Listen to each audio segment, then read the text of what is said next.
My name's Clint Walker. I'm 54 years old, born and raised in Pennsylvania. Still live not too far from where I grew up. I have 2 grown kids, a wife and a basset hound, named Buddy, who chews through anything soft if I leave him alone too long. I like old trucks, black coffee, and minor league baseball. I'm a plain man, and I like plain things. I was a security guard long before I came to this museum. Over 2 decades now. I've worked just about everywhere you can imagine. Hospitals, construction sites, banks, even a pharmaceutical. Lab once. That was boring. Long hallways, endless locked doors, zero action. I've walked the floor, at concerts, and stood guard over big-shot politicians. I was good at it. I still am. But nothing I did before prepared me for this place. I remember the ad.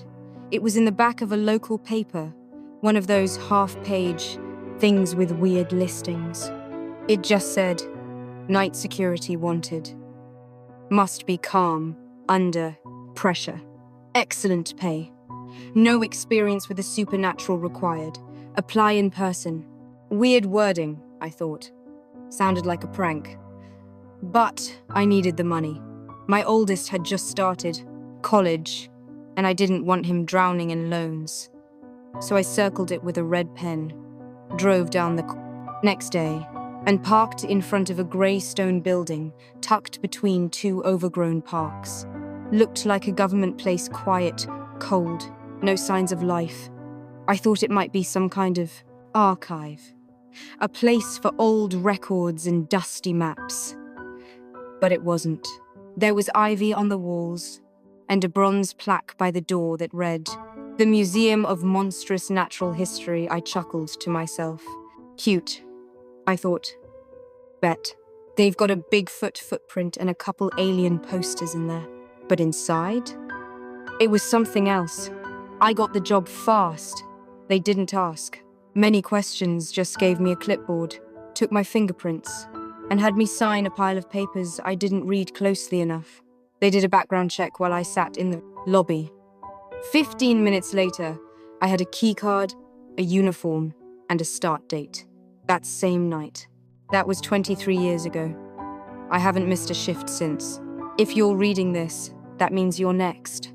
New night guard, congrats.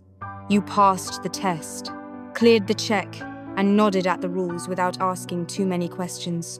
That's the trick you're not supposed to ask. I'll be honest with you right now. This job pays better than anything else out there for someone like us. Health insurance, full pension, hazard bonus every quarter. You stick around a year, they give you an apartment upstairs. You make it 5 years. They wipe your debt and give you a retirement option with beachfront property. But that money's not free. It never was. You showed up tonight wearing those stiff new boots and carrying that blank expression I've seen on every rookie. That "what did I just sign up for" look. Don't worry. It fades. You won't be fresh-faced for long. I watched you from the cameras for about an hour before I came down. That's how I like to do it. Gives me a feel for how someone moves. You're jumpy, but you followed protocol. You didn't wander. You stuck to the lighted path and didn't touch anything. That's good. You'd be surprised how many new hires just start poking around like it's a funhouse. It's not. This building is a containment facility.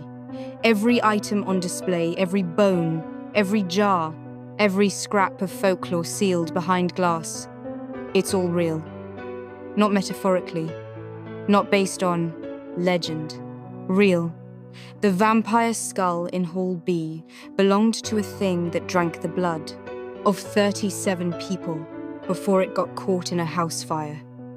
The fairy wing that everyone makes with a TikToks about, that came off a dying screecher from somewhere deep in an Irish bog. It lived for hours after losing the wing. They had to put it in liquid iron to get it to stop moving. We don't display myths here. We store threats. The public? They think it's all theatre. They laugh, take photos, run around like it's Halloween year-round. We let them, the less. They believe the safer they are. But you need to understand, you're not here to entertain. You're here to follow the rules, and the rules keep things from noticing you. You've already agreed to everything in writing. That's what the clipboard was for. You signed your name at the bottom. That means you follow protocol. Every single step, without fail. No shortcuts, no improvising, no acting brave. This job has no room for heroes. Your shift starts at 10:00 p.m. You don't leave your post until 6:00 a.m. sharp. You sweep the crowd. Museum once every 90 minutes using the pre-approved route.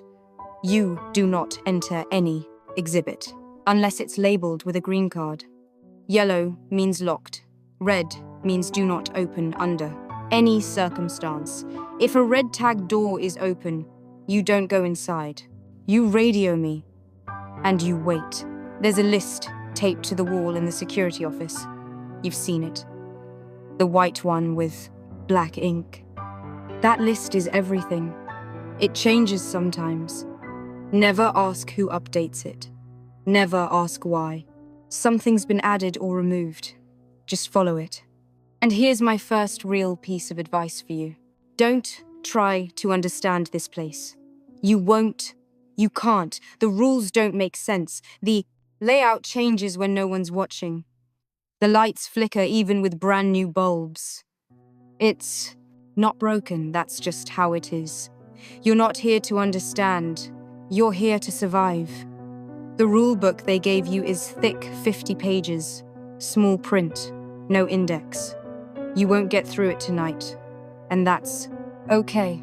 That's why I'm here. My job is to walk you through the ones that matter right now. The ones that keep you breathing until morning. We'll start small. Just listen close and don't skip steps. You'll be on your feet most nights anyway, so we might as well start moving. Come on, let's take a walk through the exhibit while we talk. I'll point things out as we go. Stay close and don't touch anything. Rule 1. You've probably passed by the fairy wing on your way to meet me. It's a nice place, decorated like a forest and all of that jazz.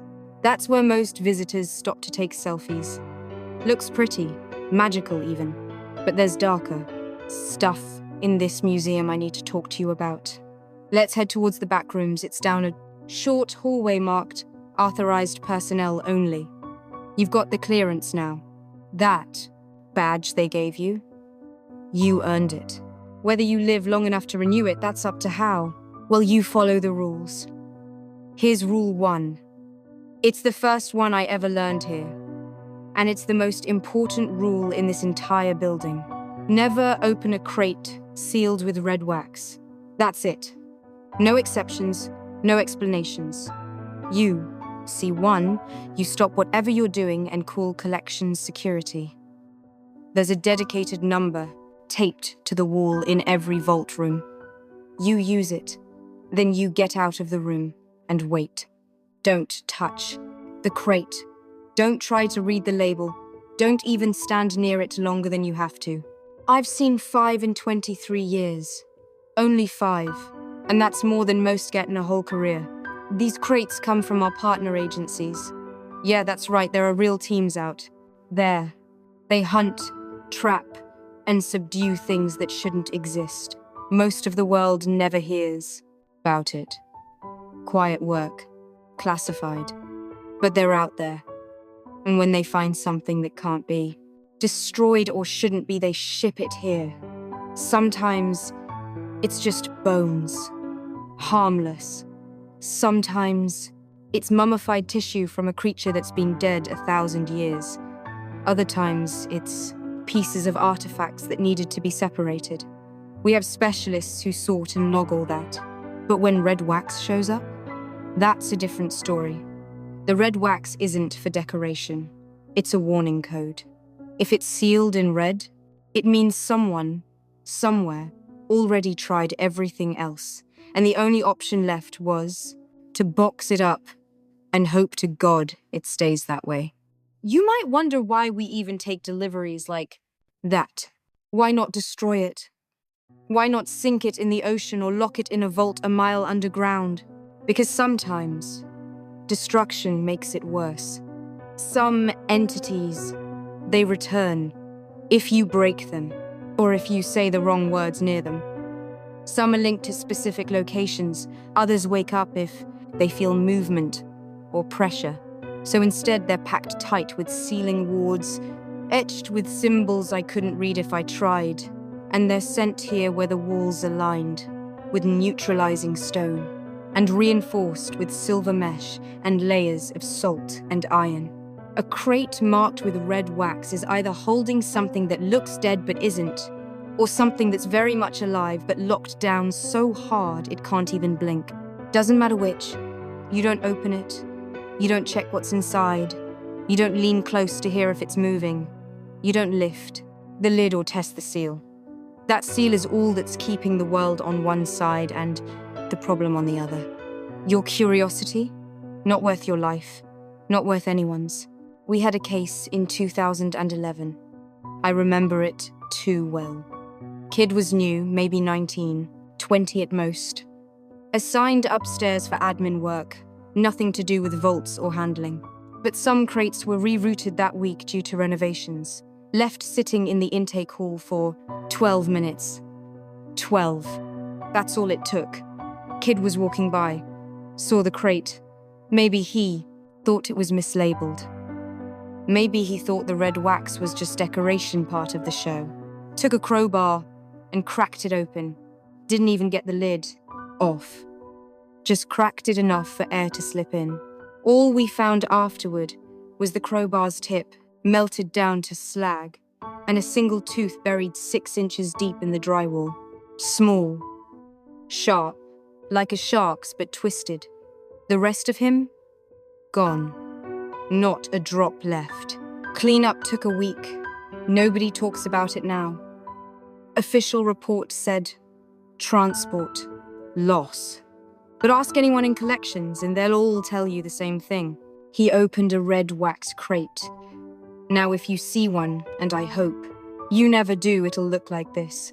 Blackened wood, heavy iron hinges, sealed all the way around with a thick red wax strip. The wax will smell strange, like copper and something sour. Don't lean in, don't test it, and don't think you'll just peek. There is no just when it comes to red wax. Sometimes they hum. Not loud, but enough that you feel it in your feet. That's not your imagination. That means it's aware. That means you're already too close. The collections team wears gear just to be in the same room. Suits lined with mirror fabric, and breathing masks with filtered silver threads. Even then, they rotate in shifts. No one stays too long. Some crates are marked for relocation, some for deep storage. The worst are never moved again. You don't need to know where those are. Not on your first night. Tonight's walk is just about orientation. Getting your eyes used to the dark corners. Getting your gut used to ignoring the little things you think you see out of the corner of your vision. But, most of all, it's about getting your head wrapped around one simple truth. This place is not safe. It is managed. That's different. Safety implies control. Management just means the danger hasn't slipped out yet. So if you ever see a crate sealed with red wax, don't be a hero. Don't be curious.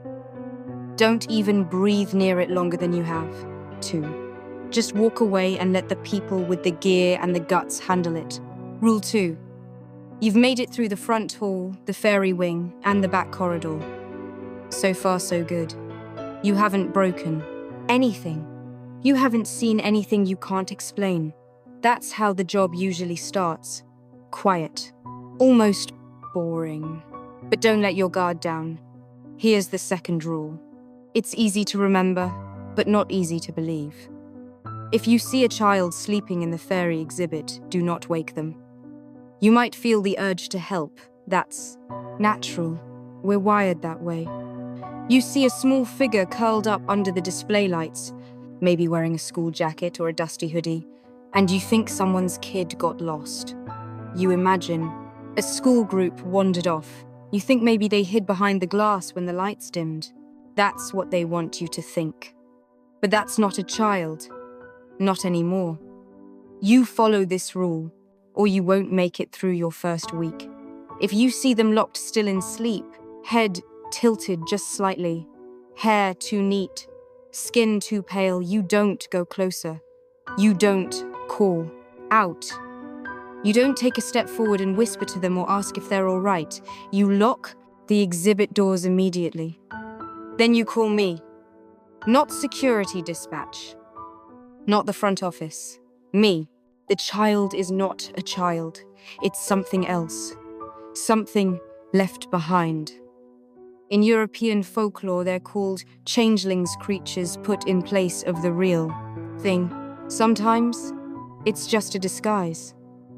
Sometimes the child was taken, and the thing left in their blare. Place is meant to fool everyone around them. In older stories, parents figured it out too late. They'd look into the crib and notice their baby's eyes had changed, or that the baby didn't cry, or it laughed in ways it never had before. We don't get many changelings here. They're rare. But when they do show up, they end up in the fairy wing. We don't know why. That wing is filled with delicate things.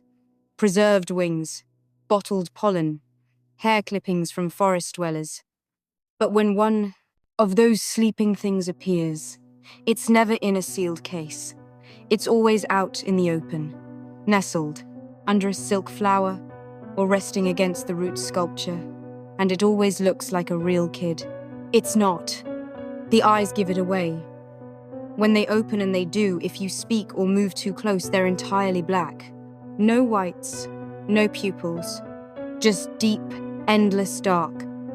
If you're unlucky enough to be there when they open, don't run, don't speak, don't meet their gaze, you won't win. The stories say they can smell kindness. They sense the ones who want to help, and they use that, not with strength or teeth, but with confusion. They twist things. They say the right names. They use the right voices. Sometimes they cry. It's not real. The real child might still be out there. That's why we call the hunters and detectives. They have ways, paths, spells, contacts in the old woods. We don't. Our job is to secure the area and not interfere. We are guards, not rescuers. There's a small metal box bolted to the wall just outside the fairy exhibit. You'll see it next time you patrol. Inside is a coil of iron wire, wrapped carefully and measured out for this exact purpose. You take the wire, uncoil it, and place a ring around the exhibit room. Not the figure, not the wing, the room. Make sure it's one continuous loop. That's important. Iron keeps them contained. Salt might help too, but we save that for later steps. Fairies don't. Like iron. It burns them, it confuses them, it stops them from slipping through cracks. After the iron ring is placed, you leave. You close the door and don't look back. The thing will be gone by morning. They always are. And if they're not, we bring in containment. Do not speak to it. Not even if it says your name.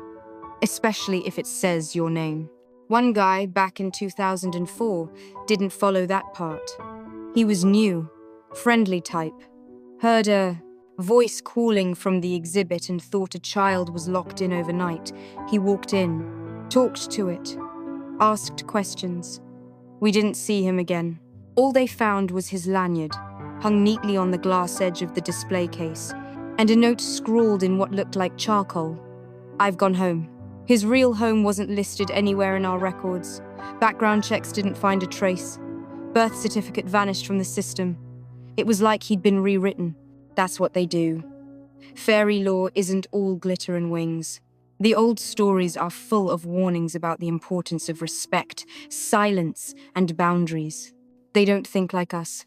They don't care about rules or laws or decency. They have their own systems, their own ideas of fairness. Offer nothing, take nothing, speak nothing. The fairy wing is deceptively peaceful. Most nights it's silent. Still, visitors love it. Kids take photos. Couples hold hands in front of the glowing petals and soft crystal lights. But every now and then you'll walk by and see something out of place. A small shoe, a curled hand, a soft breathing sound. You might even smell lilacs, even though we haven't used scent machines in years. Don't be fooled. So remember Rule 2, and remember it well. If you see a sleeping child in the fairy wing, it is not a child. Don't talk to it, don't touch it, and for the love of God, don't wake it up. Rule 3.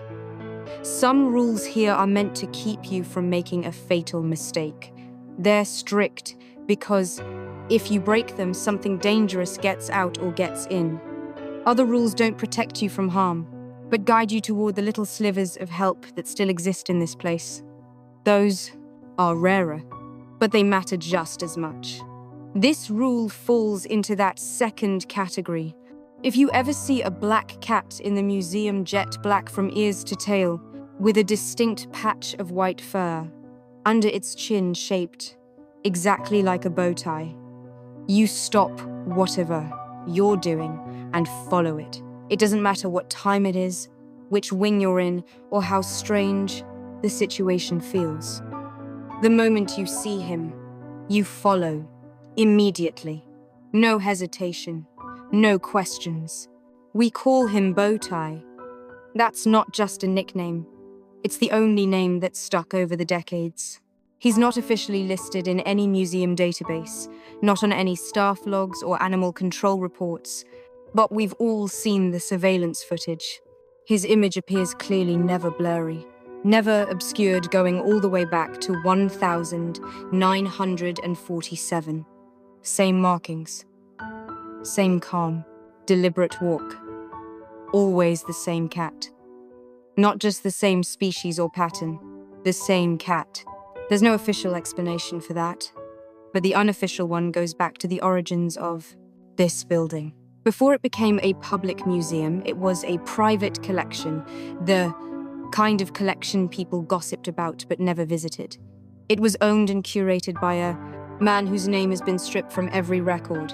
No living person remembers his face, and no image of him survives. All that remains is a sealed office in the sub-levels, bolted shut with 14 iron locks and an unknown symbol carved into the door, one that no one here has been able to identify. Even after all these years, the story goes that this curator vanished during a live demonstration. It involved a preserved soul vessel from the Philippines, an artifact that had been sealed by a religious order and protected for generations. It was supposed to be a controlled event. It wasn't. Whatever happened that night erased him and most of his staff without leaving a trace. No bodies, no evidence, just a whole lot of questions and a private collection full of dangerous artifacts. Bowtie disappeared the same night. 2 years later, he reappeared exactly the same, completely unchanged. Since then, he's been seen only a few times each year. Each sighting has happened just before something nearly went wrong. He's not a normal cat. That much should be obvious. But this place is filled with things that defy biology and logic. The working theory among long-term staff is that Bowtie is a familiar, spirit something bound not to the building itself, but to its purpose. Familiars, in old folklore, are creatures or spirits that serve a master. When that master dies, some familiars fade, others keep going. If they believe the work isn't finished, they carry on with whatever instinct or memory is left in them. That's what Bowtie is. He's not serving us, but he's still doing his job. And that job seems to be warning us. Every sighting means something is about to happen. One time, Bowtie sat outside the staff break room for almost 20 minutes. Didn't move, just watched the door. Not long after he disappeared, a boiler line overhead burst. The water scalded the counter and melted the coffee pot. If the janitor had been there, like he was every other night, he would have been dead. Another time, Bowtie circled the East Corridor, near the entrance used by school groups. It was just before closing, and no one thought much of it until an old glass exhibit in the fairy wing cracked from the inside. Nothing escaped, but the artifact inside started emitting a sound. Not like music, more like something deep and sharp, like a chime being played wrong. That sound caused half the emergency systems to activate. Took us a week to stabilize the area. So, when I say he warns us, I don't mean metaphorically. He shows up when something's going to go wrong and gives us a chance to stop it before it starts. That's why this rule exists. It's not complicated. It doesn't ask you to solve anything or intervene directly.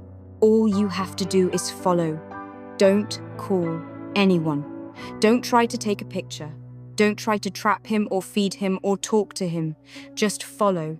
He doesn't run. He walks at a slow, steady pace. You'll be able to keep up. He'll lead you somewhere, a stairwell, a locked door, an overlooked vent, even just a storage shelf. Where he stops will feel unimportant at first. You might not notice what he's pointing you toward, but something will be wrong. And if you're smart enough to look closely, you'll see it. He has a particular sensitivity to children. We're not sure why, but whenever a child has, it's gone missing inside the museum. And it's happened more than once. Bowtie has been the one to locate them. He won't bring them out, but he'll linger nearby. He meows once. Someone finds him. And then we find the child. Some say he remembers the curator's family. Others think he once failed to protect someone and has been trying to make up for it ever since. But I don't believe in stories. I believe in results. And every time I've followed him, I've found something that needed attention, something that might have become a problem, if it had been ignored any longer. If you're lucky enough to see him, don't hesitate. Don't think. Don't wait. Just follow. The moment you see him is the moment the clock starts ticking. He's never shown up without a reason. Not once. That's rule 3. It's easy to remember. If you see Bowtie, follow. Always. Rule 4. This last rule isn't about stopping a threat. It's not about responding to a specific incident or handling some anomaly that wandered in from the woods or the archives. It's about respect. Not for the staff, not even for the museum itself, but for whatever watches over this place when we're gone. And I promise you, something does. You must leave one thing behind every night. Before you clock out, before you hang up your badge or shut the locker door, you leave something small, personal. Doesn't have to be valuable, doesn't have to be fresh, just something. Most people leave food. That works best. Something sweet or something bitter. Doesn't matter if it's a wrapped candy or a single sugar cube. Some people leave crackers or instant coffee packets. I once knew a woman who left a single sour plum every night, neatly placed on a napkin. Never once missed a shift. She made it 7 years before retiring. Still sends her offering in by mail every winter solstice. We call it an offering, a thank you. You're not giving it to anyone directly. There's no collection tray, no donation box. You just leave it in your locker. Top shelf is best, right there where your things would be. The item disappears sometime between closing and morning. Doesn't matter if the building's locked. Doesn't matter if no one's around. You come back, it's gone. Always. There's never crumbs, never a wrapper left behind. Sometimes the food looks like it was never even touched. Just gone. Like it blinked out of the space it sat in. When I first started, I didn't take this one seriously. It sounded like superstition. I thought it was a joke the older staff told to make rookies waste snacks. So I didn't leave anything my first 3 nights. Figured it didn't matter. On the 4th night, when I opened my locker, every item of food I had brought for the shift was ruined. Completely. My apple was brown inside. My granola bar had a sour, chemical stink to it. Even my sealed thermos of coffee had turned to something bitter and metallic. I threw it all out. Thought maybe the fridge was broken or someone had tampered with it.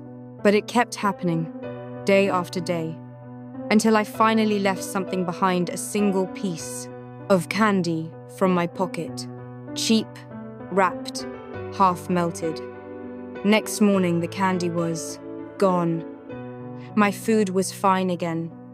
That was the first warning. You see, they don't get violent right away. That's not how it works. First, they mess with you, just enough to get your attention. You'll find all your food gone bad, even the sealed stuff. You'll get thirsty no matter how much water you drink. Something will always feel just a bit off.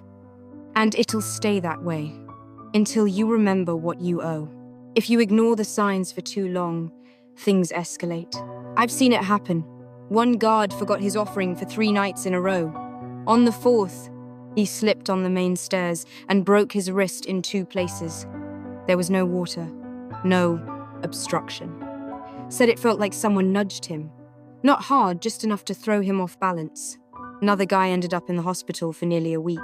Kept complaining about headaches. Said the air in the museum felt wrong, heavy. Said it hurt to breathe while he was inside. Doctors couldn't explain it. But the moment he left the building, symptoms stopped. First thing he did after being discharged was mail in 3 jars of honey. That was 10 years. He's never missed a night since.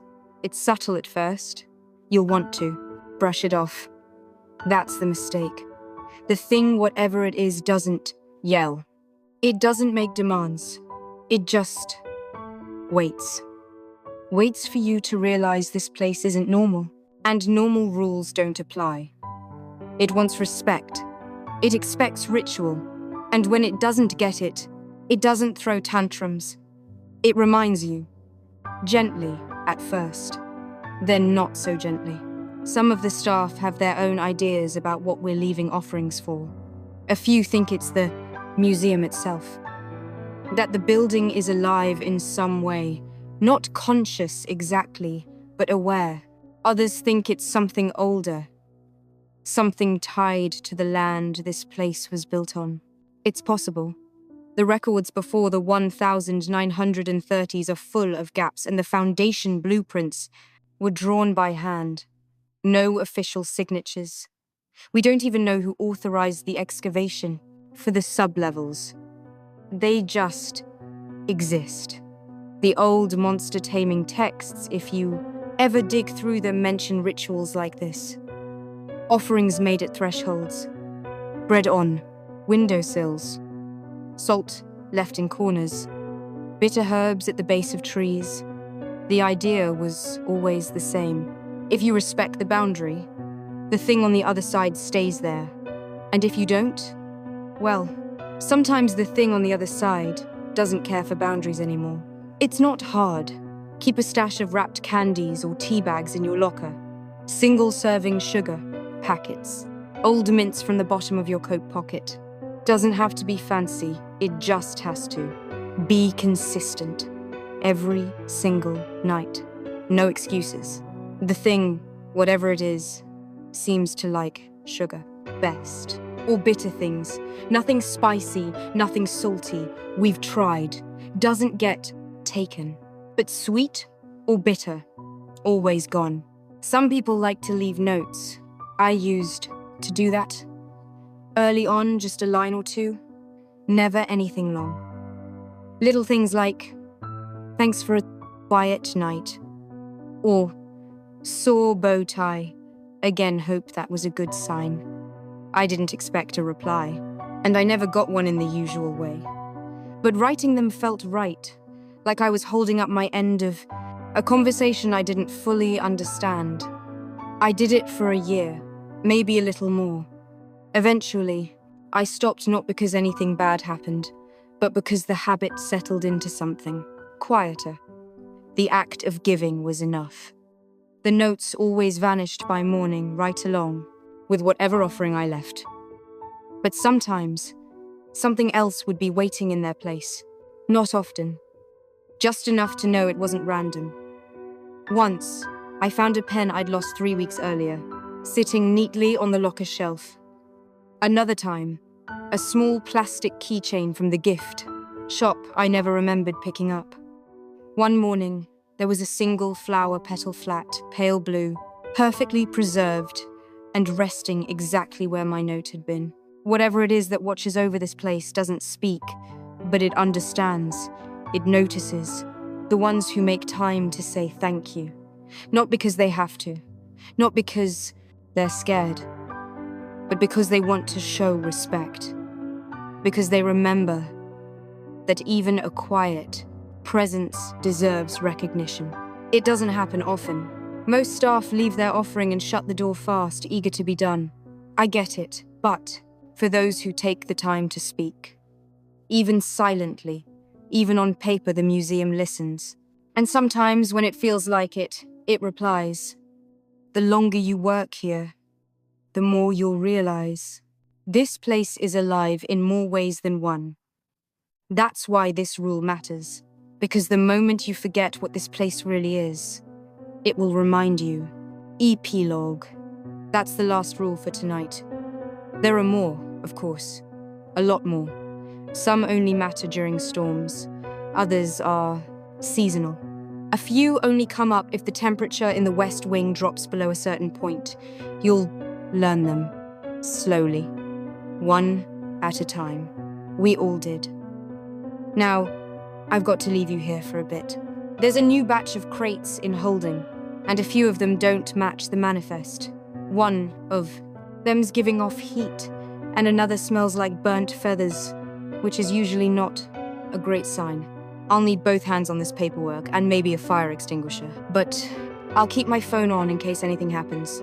You've got the number. Use it if you need to. And hey, Rookie, don't take it personally if I don't come running every time the lights flicker.